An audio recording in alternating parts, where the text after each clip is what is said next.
It's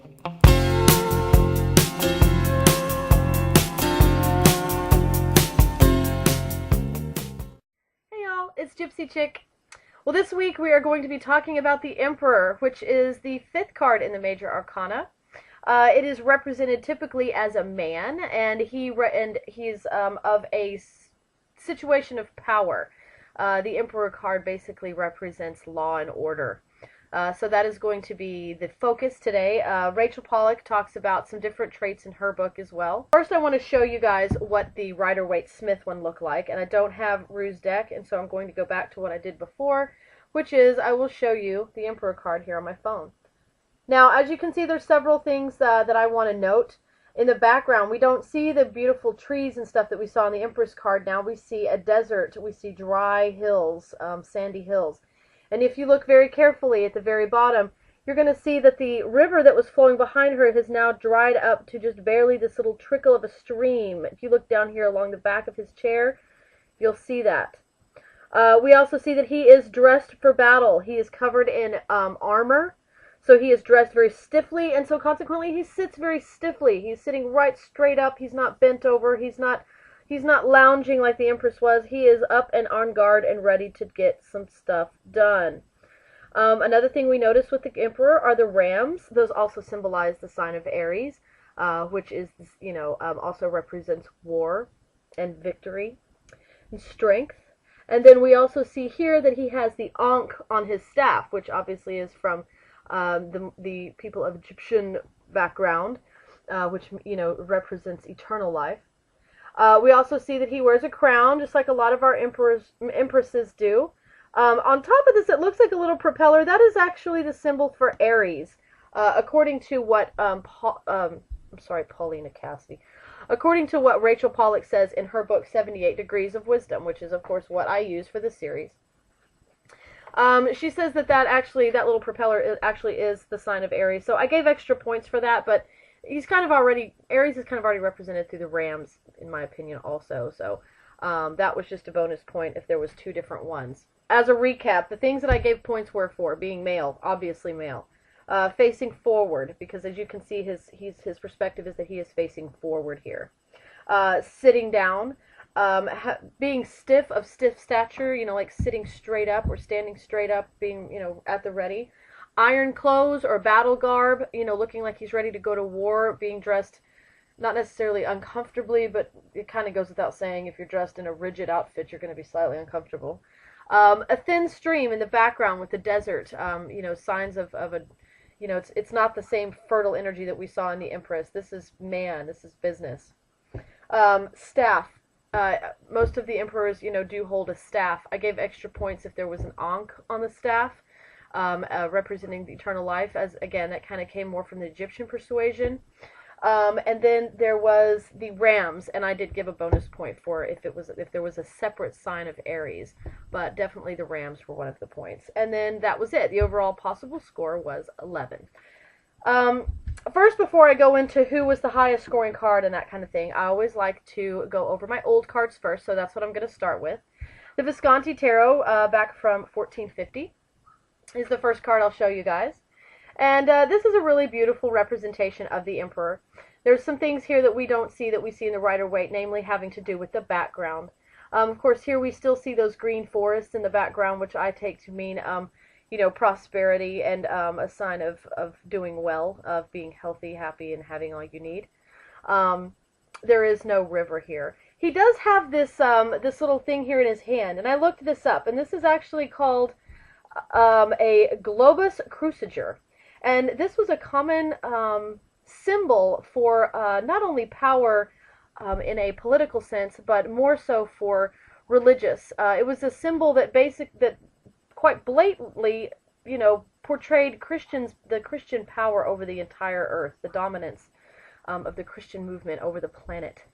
But in the context of, royalty, we see it used a lot in artwork representing emperors, kings, men of power.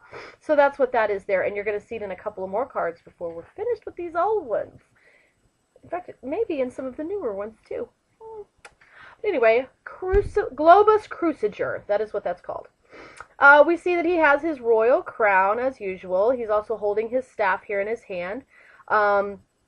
His robes are not as rigid or as battle, looking like he's going to battle as they were with the Rider Waite card. This guy is a man of he's living cush. He has people for that. He doesn't have to go to war and fight. He's also a much older man here. This is an older emperor. This is not a young man emperor. So he's sort of got that wise look to him that not all of the emperors necessarily have. But definitely a sign of, he does look like he is in a position of authority. He knows some stuff.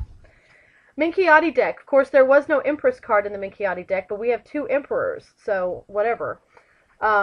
We have the Emperor of the East and the Emperor of the West. Here they are, and you can see they're very similar to each other. Something that I noticed here that was not present in the Visconti deck is that if you look at their feet are actually crossed.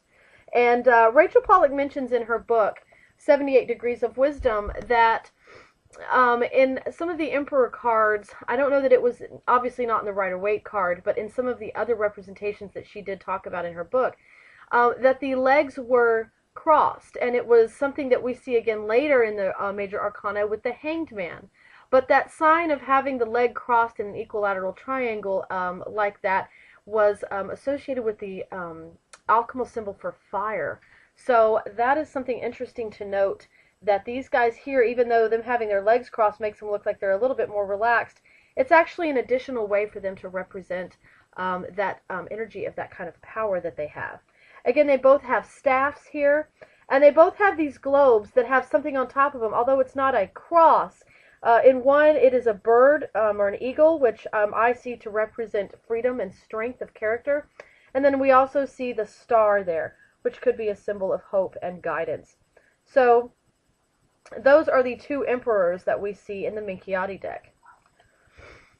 The last old one that I have, of course, is the Tarot of Marseille from 1751. And here we see the emperor again looking to in a profile, kind of like it was with the Visconti and the Minchiati. Those guys are both kind of looking to the side also. And we see our Globus Cruciger there on top of his staff. And we also see on his shield, very similar to our Empress that we had, we have this guy bearing this griffin shield here, which again is a symbol for power. Now, on this card, we see that it's gotten a little drier. It's gotten a little bit drier. There's still a sign of life, but this back here shows that it's not quite as, it's that fertility energy isn't quite there the way that it is in the Empress card. So there we have the Tarot of Marseille. All right, so my modern decks. First one that we have is in first place with 8 points out of 11, and it was the Illuminati Tarot. This one did not get points for sitting forward because, just like its older predecessors, this king is actually sitting at a profile. I'm sorry, not king, emperor. We also see that he has the Globus Cruciger in his hand as well.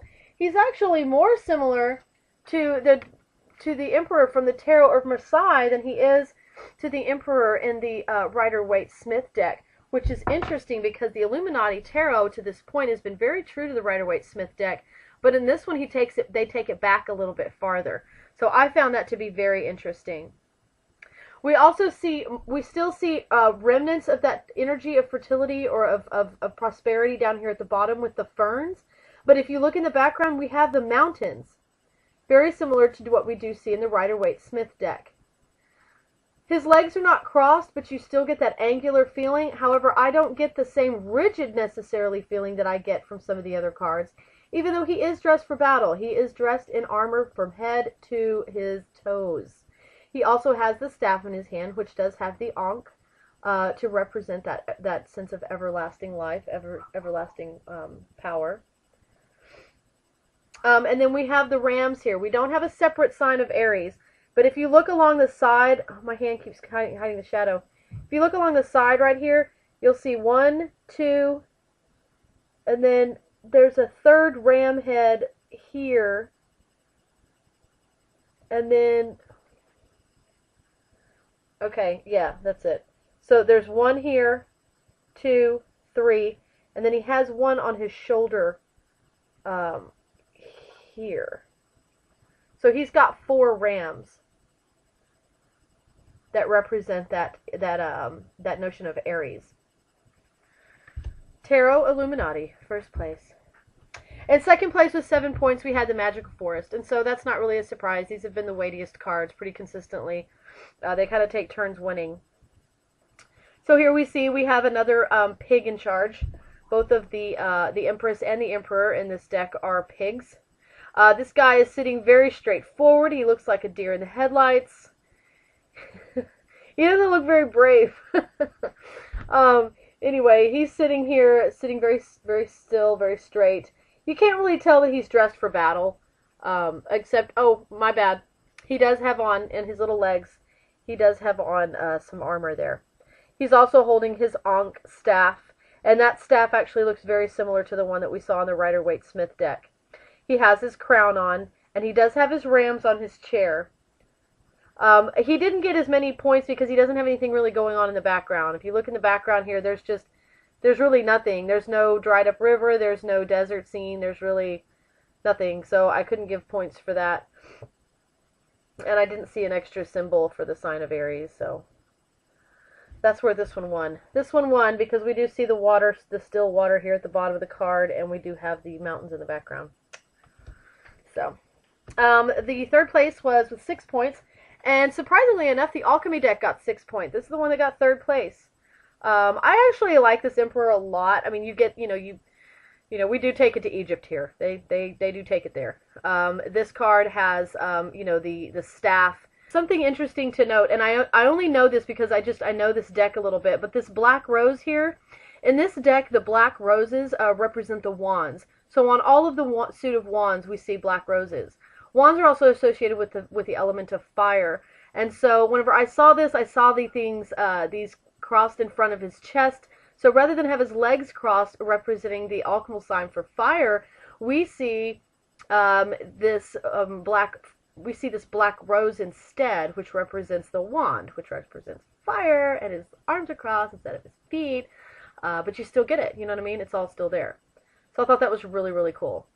Alright, next we have the Joie de Vivre Tarot, and we have this cute little Emperor that I just love, and I just want to snuggle his little face. Again, he's not sitting down, he is standing up. He has the orb in his hand, so it's not really a globus cruciger, but it is a representation of the world. It has a little lightning bolt running through it, signifying, significant energy. We see the ram horns on his head, the Ankh in his staff, and, then he's got these two little guides here beside him that, that we see in a lot of Paulina's. This is a Paulina Cassidy deck. We see these little creatures, different representations in all kinds of things. But if you look at their little horns on their head, you can see that they are shaped like ram horns as well. So this, I think, is a really cute representation. Again, I am a big fan of Joie de Vivre Tarot, and I love this Emperor card. I think he's really, really cute. Next, we have the Emperor from the Legacy of the Divine Tarot. And this one, from Alchemy down, these are all 6-point cards, by the way. Alchemy got 6, Joie de Vivre got 6. Legacy also has 6 points. Now, the ram representation is very clear here. I don't know that I would say he's dressed for battle, looking a little bit underdressed, unless you're like a Spartan and you're just going to run out into battle with nothing on but a metal skirt. Rock and roll, dude. I don't really think I would be comfortable wearing just that. In the background on these pillars, we see the alchemical symbols for all of the elements. So he kind of has kind of a magician feel in that way, which is kind of master of everything, of all his resources. He knows what's up. He also has that Ankh on his chest. It's really hard to see because my camera is so blurry. Just trust me, it's there. He got points for the Ankh. And obviously he is not sitting, he is standing, and so that's a little bit different as well. Legacy of the Divine. It's a really pretty card. It's kind of different also in that it's so far back. A lot of these Emperor cards, it's focused just on the Emperor, and this one he's standing a little bit far back. You've kind of got some scenery there, so I think that's kind of interesting also to note. Alright, Tarot of the Vampires. Again, this got 6 points. Very similar to the Empress card for this deck. Except that we've got a dude, obviously. And instead of green apples, he has red apples around his head. He's still got that bee up there. See the bee? Where'd it go? Right there. There's a bee right there. Just like in the other one. We still have the ram. You know, that's been preserved. We got him right there. And then in his heart, he's got the white flower, the same white flower as the Fool, which represented that, you know, sense of innocence. Except this time the flower's a little bloodier. Now this guy does have the symbol of the ram. If you look on his necklace, sorry, I keep on to do this crooked so you guys can see the light. Right there on his necklace, you can see that it does have the symbol for Aries. So he actually got the bonus point. The difference was with this one, obviously, it has a great sign of prosperity and fertility in the background. There's not that same sense of desolate with that lack of that energy in this card. It's just as powerful as it is in the Empress card, which is fine with me. I don't care about that. I'm not sure that I'm totally jiving with the desert in the background anyway. I like seeing the apples. I want my emperor to be able to produce. You know, it's a sign, to me, it's kind of a sign of, you know, living in a land of plenty and being ruled in a land of plenty. And I would like to be in a land of plenty. I don't want any of my representatives to look like they're having to go without. You know what I mean? So anyway, that's the Tarot of Vampires. I think it's a great representation. They did a good job with the Emperor card. Next, we have the Tarot of Dreams by Ciro Marchetti. This is actually where we get into the fives. So we're down to 5 now. This is a good Emperor card. It's not my favorite. I mean, it's alright. It's cool. He's got on a great, you know, battle regalia. He's got 2 staffs, 1 in each hand. They're 2 different colors. So, I mean, I don't know if that's kind of representative of like the pillars that we see in the High Priestess card. You know, having the dark and the light. But again, you know, this is very different. I'm actually surprised. Ciro Marchetti did something really different with him this time. So that was kind of cool. But there is the Emperor for the Tarot of Dreams. Again, he's standing up. He is looking straight ahead at us. But there's a lot of things that's very different about this card. But you still get that sense of structure. You still get the sense of balance, which is also something that's really good to have in an Emperor card. And this one definitely has that. Paulina Tarot is next, and this one also has 5 points. I like this Emperor card. He's kind of dark. I like his headdress because he's kind of got that that Green Man kind of feel to it. With his little wood horns up on top there. He has little regular horns as well, so that gives me that representation of the ram that's very common. And I apologize for the quality of this video. On hers, it's really hard to see. She's got really, really busy cards, and they're just absolutely drop dead gorgeous in person, but they're hard on my video. Sorry. Anyway, like all the others, he has a staff. His staff does have a kind of a sun on top, which represents that fire. I did not give credit for having an Ankh on this one because at first I wanted to give it to him for, you know, having this, but I don't know about that. I don't know about that. I have to look. He also has rams down here. If you can see down here at the bottom, these 2 little creatures here, these are ram-like creatures. It is just difficult to tell, but they do have horns and they do look somewhat, you know, goaty. So there's that. He also has this orb here in his hand, signifying his dominance over his world, his realm. And then we see it looks like fire raising up. So we definitely have an element of fire in this card for sure.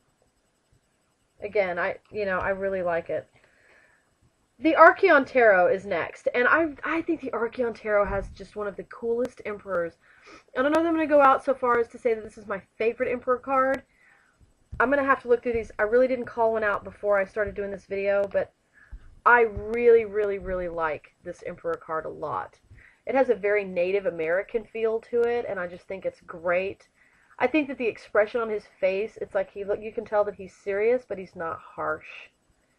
And then, of course, we have the crow down there at the bottom, the moon in the background. Lots of circle. We have a big circle here. We have a big circle here. You know, which I perceive as being representing a sense of logic, a sense of wholeness, an ability to kind of see the whole picture, perspective. When I see circles, I think of global influence, you know, cycles being realized and seen, and that kind of a thing. So I like seeing the circles in the Emperor card.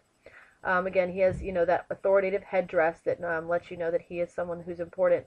What I also think is very interesting about this card in particular is that his clothes do not look like they are made of metal. He looks like he's made of metal. He looks like he's made of brass.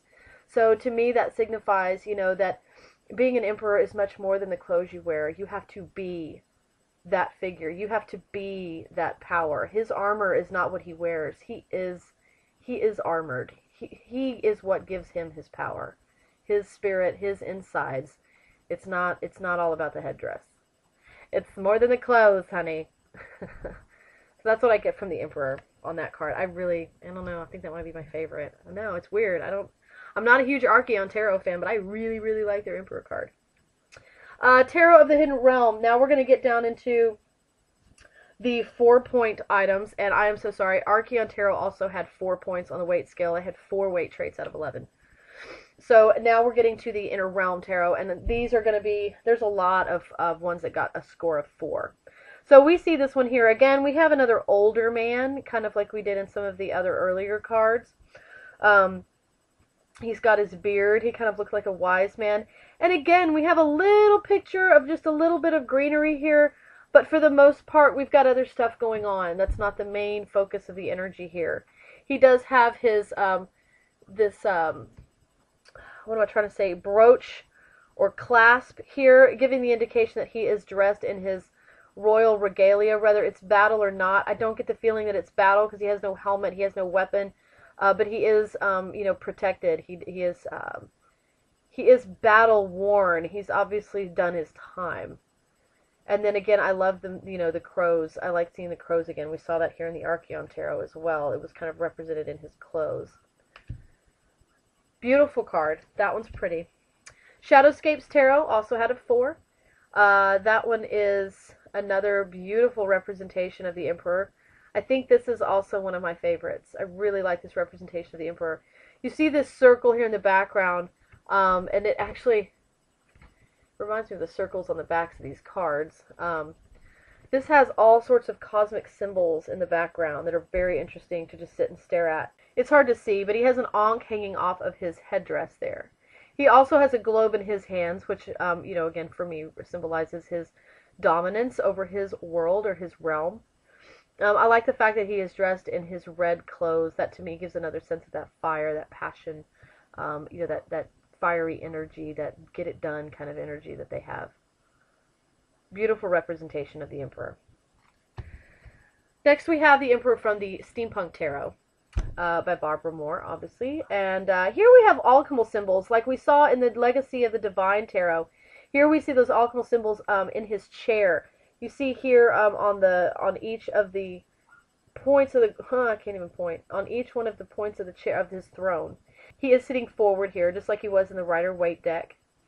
But he's not really dressed for battle so much. He's wearing a suit. That's not going to protect him from a whole lot. But he does definitely have that rigid, as far as by-the-book emperors go, this is pretty dead on. They did a pretty good job. It just doesn't, it doesn't have quite as much in it as the Rider-Waite Smith does. So they didn't get as many points, even though at a glance it looks very similar. Next we have the Green Man from the Wildwood Tarot. This is our last 4-pointer. This one's very similar to the Empress for the Wildwood Tarot, if you remember that one. She also was standing in front of a cauldron that had all sorts of little figurines and stuff on it. And this one, he's got the Ouroboros, which is the snake that is biting its head. This looks like a 2-headed snake or something, but it's basically the same thing, I think. And then in the other hand, he has another type of snake.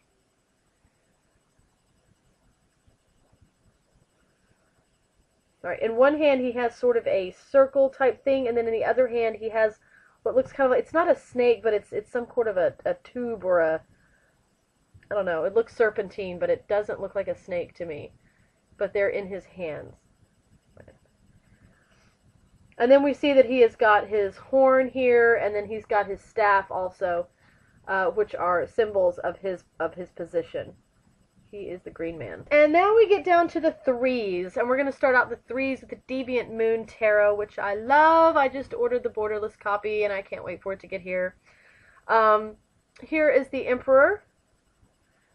And I like this Emperor a lot. This is another one that I really enjoy looking at. I love the colors that he chose to use. He's got that royal blue color which, you know, gives it that feeling of that royal, you know, that royal look, that royal feel. I like the fact that his staff is kind of stepping on this little demon. It's like, mischief managed right there, buddy. Bam. You ain't getting away with nothing with this guy in charge. This emperor definitely exudes that feeling of law and order. He's got it nailed down. Literally pinned to the floor. So anyway, I think this one's really cool. And like all of his, you know, or most of his, I should say, he does have the profile look, you know, but he is sitting like we do see in the Rider-Waite. And he does have his staff, like we see in the Rider-Waite. We don't really see any eternal symbols. We've got a couple of moons there. We've got one on his little staff, and then we've got one on his little outfit here, holding his cape. So that's pretty interesting. Lots of moon energy there. So there's the Emperor from the Deviant Moon. The next card is another 3-pointer, and this is the other Steampunk Wisdom from the Gods of the Machine deck. And so here we see, in fact, I believe, if I'm not mistaken, this is actually one of the creators of the deck. And we see him here inside of his little bubble that looks like it's, you know, inside a larger aircraft of some sort. But this is the guy that, you know, maybe is in charge of everything, running through, making sure everybody's doing what they're supposed to be doing, followed up. This is a happy emperor. You can't really see it in this card, but he is actually, he's not like smiling. He's British, so he's kind of given that, you know, smug look. No, I'm just kidding, British people. I'm kidding. But here like I said, he's got a look of contentment, I guess I should say. You know, not joy. That would be too much, but definitely contentment and happy, you know, being at ease in his environment. There's a clock in the background, which, of course, when I see clocks, that immediately tells me structure. Structure and schedules. Late, I'm late, I'm late. So, very cool. I like this representation. This is kind of a fun representation of the Emperor. Then we have the Hobbit Tarot, and, of course, y'all know I struggle with that one. I actually did go see the Hobbit yesterday. It was really, really good. I loved it a lot. Loverboy was a little bit irritated with the fact that they strayed so much from the book, because he's read the books. He wasn't really crazy about the way they changed stuff up, but he's trying to be understanding and, you know, accept it. But I digress, because we're not talking about the Hobbit. We're talking about the Hobbit Tarot. Surprise! The Hobbit Tarot. Oh, I'm sorry. This has a 2.5. It only got a half a point for the thin stream, because really, that's not really the focal point of the card, and I don't think that they did that because it had to do with Rider-Waite at all. I think they did that because it had to do with the story and with the moment he was trying to capture here. But anyway, I digress again. So, we see who I'm assuming to be Legolas, sitting in a tree here with his arrow and his bow. Beneath him he has the swans. He also has mushrooms. You know, there's plenty of life around him, but then we have the mountains in the background, which, you know, again represent that strength and the sort of rigidity that comes with the Emperor card. You know, it is a profile shot. I don't know. I have such a hard time with this deck. I don't know about this one being the Emperor. I don't know. The Hobbit. You know, why wasn't it Thorin? I don't know. Whatever. So, okay, the Gilded Tarot. This is another one of my Ciro Marchetti decks, of course. As you know, here's the Emperor from that deck. You know, they're all pretty vanilla in this deck. They're all pretty standard. You know, we have... One thing I like about this one that's kind of different is in his garb. He does not have on armor. He is wearing regular, like, royal clothes. But his wraps are very interesting. One is red and one is blue. One has sort of that red energy of the sun, and then the blue shows stars and moons. So it's sort of that cosmic alternative. So he's kind of, you know, it's another way that balance is represented in the Emperor card. And so I really like that about it. We also see that wheel in the background again, and this one has to do with the zodiac. It's very obviously the different signs of the zodiac in the background. The Shadowscapes Tarot, I didn't get so much a feeling of it as a zodiac as it was just a cosmic circle. This is definitely zodiac. But I do like that. I like the fact that, you know, that is represented as being part of this, because it gives it that global feeling that you get when you take out the Globus Cruciger. You still have it preserved in these cards through these circles in the background. We also see sort of like a solar system type of, I'm not sure if that's like an atom or if it's a miniature, looks like a solar system representation to me on his staff. Again, showing that he has ultimate control over his domain. And he is pointing at the ground, too, which, you know, symbolizes his connection to the earth and to the ground. Cool card. Good job on that one. And then last but not least, we have our poor little Inner Realms Tarot again. And it only had 2 points with the Gilded Tarot because it was a man. And because this one's facing forward. This one has a profile shot, but he had a staff, so he got a point. Inner Realms Tarot. I like this Emperor card, though. Again, you know, this deck is starting to grow on me. And so far, I like the Empress card, and I really like the Emperor card. I like the way that he's just looking right at you. The words that are on it, by the way, are protection, commanding, leadership. And then at the bottom it says growth, strength, and regulation. So I really like this card. I love this picture. I think it's absolutely beautiful. I don't care that it doesn't look anything like the Rider-Waite-Smith deck. I think I get it. You know, this is a serious look. You know, the blue, again, I kind of like the way that they do these pictures that look like they're made out of light. So this is really a pretty card. I like this a lot. And that's it, you guys. Those are my Emperor cards. I have gotten some new decks. I'm not going to be including any new decks in this series. I've had a couple people ask if I'm going to add them. I'm not going to add them because I've already got enough cards, I think, and these videos are long enough. I'm not going to add the new ones. I am going to do a deck review on a new deck that I just got. I've actually gotten 2 new decks, but I'm only going to do them one at a time because I don't know when I'm going to have time to go through all these. I'm also really, really enjoying the videos that you guys are making. Chris has done one, and now Rory Rance has started doing them on here, and I just think that is awesome. I love seeing you guys' different decks. You know, I'm going to have to find that Christmas Tarot or Tarot of Christmas or whatever it is because I just think that those are just too sweet. I love the pictures from them. Rory Rance has got some great observations that she's made in some of hers. So if you guys have time, you know, go check out their videos too because they're really good. And they've got some really unique decks. Oh, and that was the other thing, Chris. What is up with the Practical Magic Tarot? That's making me crazy. I have got to find that. Honestly, I'm not like super crazy about the imagery, but I love Practical Magic, and I just think it's cool to have it. So I may have to go print that off myself. But anyway, that's all I have for this week. Those are my Emperor cards. If you guys have any comments, please post them below. I'm loving all the feedback. And if you're filling up for it, make me a video and show me what cards you have. And I will see you guys next weekend. Adios. Blessed be.